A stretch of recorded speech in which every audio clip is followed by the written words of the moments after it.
Bien-aimés dans le Seigneur, bonjour.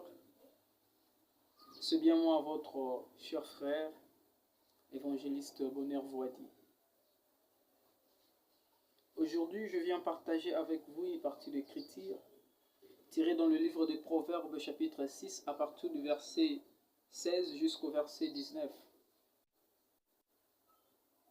Là, on parle de 7 choses que le Seigneur déteste. J'aimerais d'abord faire la lecture de ces passages. La Bible nous dit ceci.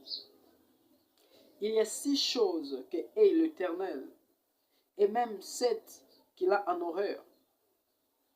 Les yeux hautains, la langue menteuse, le main qui répand le sang innocent, le cœur qui médite de projets iniques, les pieds qui se hâtent de courir au mal, le faux témoin qui dit des mensonges, celui qui excite des querelles entre frères.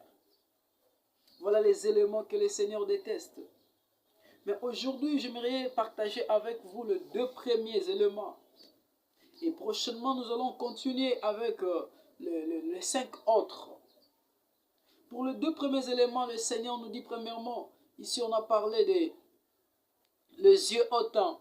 Les yeux hautains veut dire les regards méprisants, le regard orgueilleux. Il y a parmi nous les frères, les gens qui font des regards orgueilleux, des regards méprisants, dont ils voient les autres comme s'ils sont inférieurs à eux.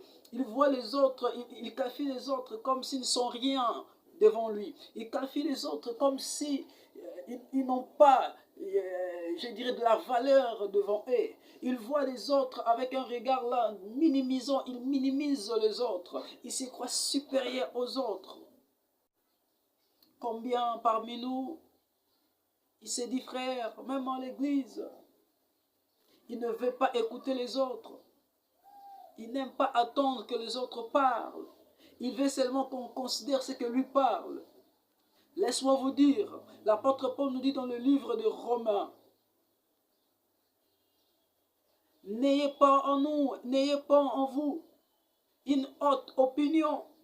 Mais dans l'ensemble, il faut considérer tout le monde. Il faut considérer aussi les opinions des autres. Combien d'entre nous, il s'est dit enfant de Dieu, mais il ne respecte pas les opinions des autres. Il ne considère pas les opinions des autres. Il veut seulement qu'on puisse prendre en compte ce que lui il dit. Comme si c'est seulement qu'en lui seul que le Seigneur parle. Comme si c'est seulement en lui seul peut sortir des choses.